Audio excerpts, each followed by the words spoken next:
So hello friends, welcome to our podcast. तो एक और नई पॉडकास्ट में हम लोग अब डिस्कस करेंगे लोकेशंस के बारे में। हमने फ़ोटोशूट के बारे में जाना, हमने इनकी जर्नी के बारे में जाना कि भाई क्या जर्नी रही और कैसे कमाई हुई और कितनी कमाई हुई।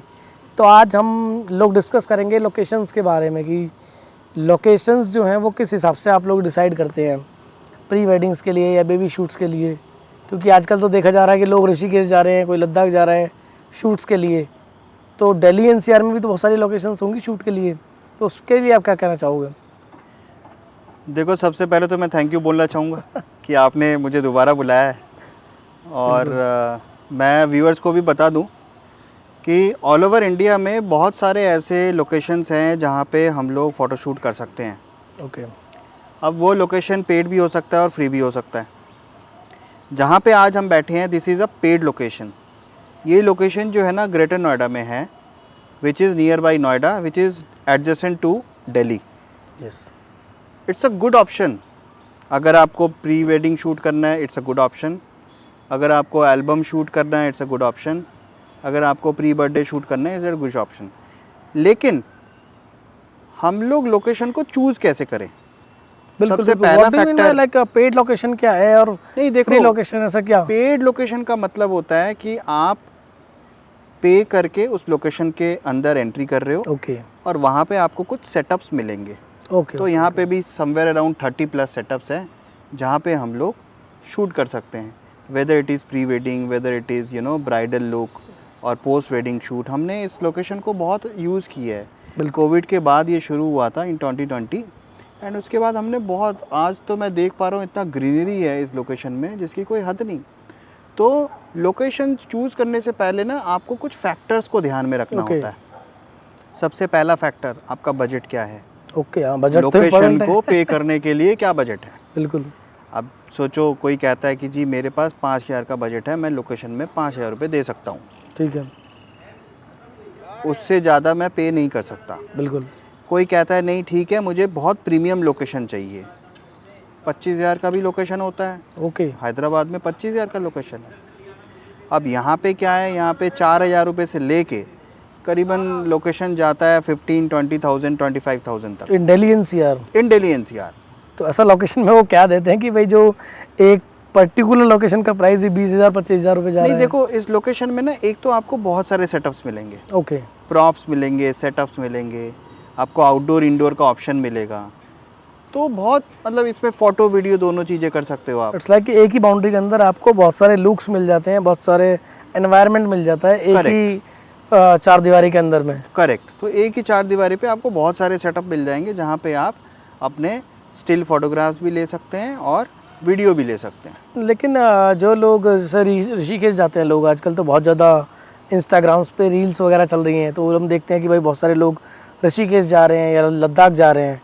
तो उसमें बजट का कितना कैसे रहता है, या बजट कितना बढ़ता है या घटता है? क्योंकि 25,000 अगर यहीं दिल्ली एनसीआर में लग रहा है तो बाहर का तो और ज़्यादा बढ़ जाता होगा बजट। देखो, होता क्या है ना, ये डिपेंड करता है फोटोग्राफर एजेंसी के ऊपर ओके। और क्लाइंट के ऊपर।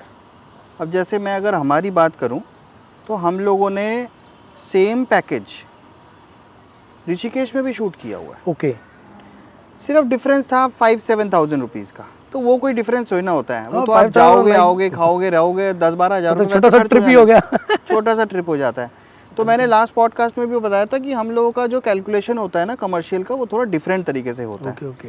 अभी हम लोग एक शूट करने वाले हैं रिसेंटली, उस पर क्या होगा, उस पर क्लाइंट का हमने मैटरनिटी शूट किया था लोधी गार्डन में। उसके बाद हमने क्लाइंट का न्यूबॉर्न शूट किया था उनके घर में, अलीगढ़ में।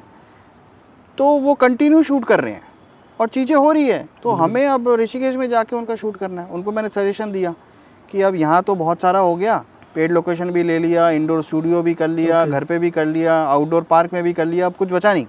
तो let's go out of Delhi NCR and Rishikesh को हम कर। अब ऋषिकेश में क्या है, आपको बीच लुक मिल जाएगा। ओके। आपको वाटर मिल जाएगा, माँ गंगा। बिल्कुल ट्रू। आपको पहाड़ मिल जाएंगे, रोड्स मिल जाएंगे, स्ट्रक्चर मिल जाएगा, ब्रिज है वहाँ पे इतने लंबे लंबे, काफ़ी लुक्रेटिव लगता है वो। तो लाइक वो एक नेचुरल पूरा बैकग्राउंड मिल जाएगा। मतलब अगर जो लोकेशन हम लोग चूज़ करते हैं वो पूरा डिपेंड करता है आपके ऊपर कि आपका क्या बजट है। बिल्कुल। और आप अपने आइज़ के थ्रू आपको अपने फ़ोटोज़ में क्या दिखना चाहिए, करेक्ट। आप क्या देखना चाहते हैं। बिल्कुल बिल्कुल।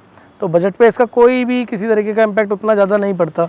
इतना एजेंसी- ज़्यादा नहीं, एजेंसी- देखो एजेंसी- 5-7 हज़ार रुपये, 10,000 रुपये इज़ वेरी नॉमिनल। बिल्कुल। ये तो आपको खर्च करने ही चाहिए अगर आपको अच्छे मेमोरीज कलेक्ट करके रखने हैं for life long, for your babies, for your kids, तो आपको इतने तो खर्च करने पड़ेंगे। और अगर हम लोग बात करें कि जी आजकल तो बहुत ज़्यादा ट्रेंड में चल रहा है कि लोग दुबई जा रहे हैं, यॉट में शूट कर रहे हैं, गोवा जा रहे हैं, वहाँ बीचेस पे शूट कर रहे हैं या यॉट पे शूट कर रहे हैं, तो उनका किस तरीके से रहता है? क्या वो भी इजीली कंफर्टेबली हो जाता है सारी चीज़ें एग्जीक्यूट? बिल्कुल हो जाता है। हम लोग थाईलैंड में जाके शूट किए, हमने दुबई में जाके शूट किया है, बस बजट जो है 10 टाइम्स हो जाता है। ओके, ट्रू, बिल्कुल वो तो है ही है। अगर यहाँ पे आप 50,000 खर्च करोगे तो आप दुबई में ऑब्वियसली 5 लाख ही खर्च करोगे। बिल्कुल। आपको रहना, खाना, जाना पीना है ना, जाना आना करना है और खाना पीना देखना है, सारा मैनेज करना है, नहीं तो वो टिकट्स जो हैं। जितना भी खाना पीना है या जो भी लाइक अगर आप लोग आउट ऑफ इंडिया जा रहे हो तो वो किसकी साइड से किस तरीके से मैनेज होता है? देखो सारा कुछ कस्टमर की तरफ से होता है। ओके। कस्टमर टिकट्स करते हैं, कस्टमर ही हमें लेके जाना ले आना करते हैं। ओके। उसके बाद जो है स्टे कस्टमर का होता है, फूडिंग कस्टमर का होता है। अब ये थोड़ी ना होगा बोलेंगे शुभांकर जी आप प्लीज़ अपना डिनर जो है ना अरेंज कर लेना ओके। अपने तरफ से, अपने टीम का, ट्रू। क्योंकि वहाँ जो प्लेट्स है वो 2200 रुपीज़ के हैं। बिल्कुल। देखो ये भी एक स्टोरी है। ओके। फिर इस स्टोरी को मैं कभी और एक्सप्लेन करूँगा। स्टोरीज से स्टोरीज निकलते हैं। हाँ, ये इस लाइन को आप बस याद रखना, इस स्टोरीज को हम किसी और नहीं, पॉडकास्ट मैं में अभी लाएंगे। ना रिलेट कर पा रहा हूँ जो आपने स्टार्टिंग वाले पॉडकास्ट में बताया था कि ये जो फील्ड है ये नॉर्मल लोगों का फील्ड नहीं है, ये शौकिया लोगों का फील्ड है। तो शौक में आप 10,000 15,000 खर्च करो या आप 5 लाख खर्च करो, तो मैं उस चीज़ को रिलेट कर पा रहा हूँ कि आपने ये चीज़ क्यों बोली थी कि लोग 5 लाख भी खर्च कर रहे हैं, दुबई जाकर 10 लाख भी खर्च कर रहे हैं और लोग 20,000 5,000 में भी काम करा रहे हैं। बिल्कुल क्योंकि आपने लास्ट वाले पॉडकास्ट में बताया था कि लोग तो 2,000 में भी काम कर रहे हैं। बिल्कुल कर अब रहे हैं। ऑब्वियसली 2,000 वाले के पास तो मुझे ऐसा लगता है वो कॉन्फिडेंस ही नहीं होगा कि वो दुबई में 5 लाख में शूट करते ले जाके क्लाइंट को। जिन क्लाइंटों का बजट होता है कम ना, वो 25,000 वाला एक्सपीरियंस ले ही नहीं सकते। ओके। मेरे बातों से मैं किसी को डिमोटिवेट नहीं कर रहा। बिल्कुल। ठीक है, अपना अपना हर एक का बजट होता है। मेरा बजट है कि मैं गाड़ी में जाऊंगा, मेरा किसी दिन बजट नहीं है, मेरा मूड नहीं है, मैं मेट्रो में जाता हूँ, मुझे कोई प्रॉब्लम नहीं है। अब सामने वाले का बजट नहीं है, वो नहीं चाहता है कि मैं 25,000 रुपये खर्च करूँ, वो चाहते हैं मैं 15,000 ही खर्च करूँगा और आउटडोर में फ्री लोकेशन में करूँगा। बिल्कुल। तो हम लोगों के पास हैदराबाद में भी बहुत सारे फ्री लोकेशन थे शूट करने के लिए, ओके। दिल्ली एनसीआर में भी बहुत सारे लोकेशन है शूट करने के लिए। हम लोग दुर्गापुर गए थे, वहाँ भी हमने फ्री लोकेशन ढूंढे और शूट किया वहाँ पे। बढ़िया। बिल्कुल। तो ये जो लोकेशन का आपने चीज़ें देखी बहुत ही डिफरेंट है, मतलब सारी चीज़ें डिपेंड करता है आपके ऊपर कि आप क्या चाहते हो या आपको किस तरीके के लोकेशंस चाहिए आपके पिक्चर्स में और क्या बजट है। तो ऐसा ही कुछ या कुछ और स्पेशल नहीं, डेफिनेटली सारा डिपेंड करता है कि आप अपने मेमोरीज को कैसे करेक्ट करना चाहते हो, आपके पास क्या बजट है, आप किस प्राइसिंग में क्या क्या चीज़ें कर सकते हो। Everything is interconnected to money only. Connected to commercial and money only. बिल्कुल। बिकॉज इंसान घर से बाहर निकलता है पैसे कमाने के लिए और पैसे खर्च करने के लिए। बिल्कुल बिल्कुल। पैसे खर्च होगा तो सामने वाले के लिए होगा, पैसे कमाओगे तो अपने लिए कमाओगे। बिल्कुल। किसी ना किसी के लिए तो वो अर्निंग ही है। हाँ, किसी की जेब से जाएगा, किसी के पास जाएगा, यही सर्कुलेशन चलता रहता है। बिल्कुल। तो दोस्तों आप बताओ आपको कैसा लगा ये जो लोकेशन के बारे में जानकारी थी, और कमेंट्स करो कि आपको नेक्स्ट और किस टॉपिक के ऊपर पॉडकास्ट चाहिए। और हम लोग मिलते हैं बहुत जल्द नेक्स्ट वीडियो में नए गेस्ट के साथ में, और आप कमेंट करेंगे तो सेम गेस्ट के साथ में। तब तक के लिए take care, bye, thank you.